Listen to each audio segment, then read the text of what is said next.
Praise the Lord. मैं शिवशंकर तिवारी आज आपके ध्यान को एक और विषय की तरफ लेकर जाना चाहूँगा।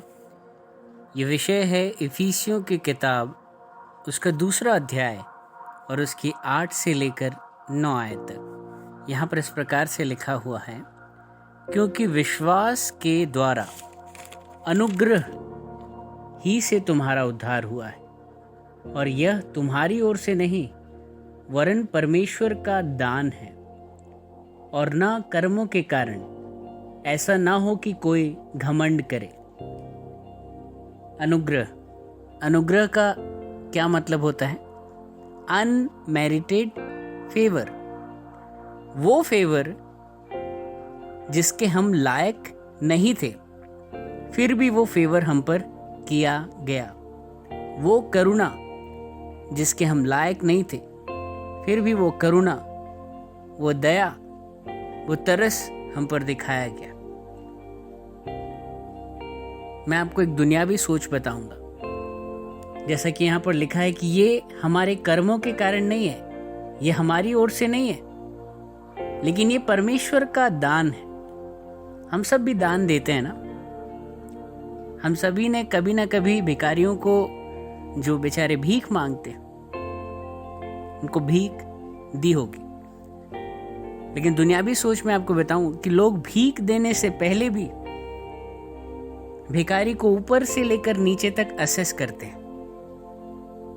अरे कहीं ये जवान हट्टा कट्टा तो नहीं है?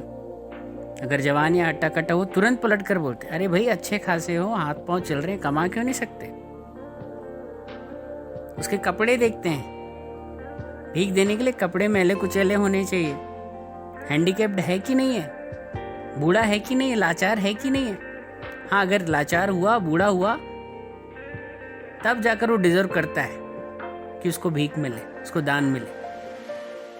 बहुत कैलकुलेशन करते हैं हम अपनी बुद्धिमत्ता का पूरा परिचय देते हैं उस बेचारे भिखारी के साथ दान देने से पहले कि वो ये डिजर्व करता है या नहीं करता है।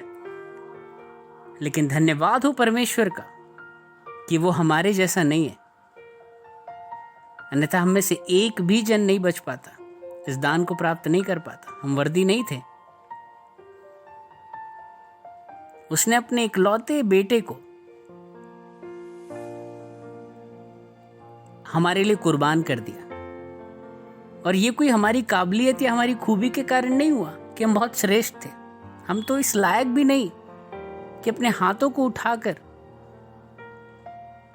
कुछ मांग सके, अपनी आंखों को स्वर्ग की ओर हम उठा भी सके। हम इस लायक नहीं है।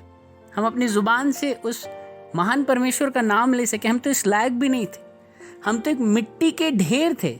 अपने मिट्टी का कभी ढेर देखा है पड़ा हुआ? कभी देखिएगा ध्यान से, आपको आपका स्वरूप नजर आएगा उसमें। हम वही थे, मिट्टी के ढेर।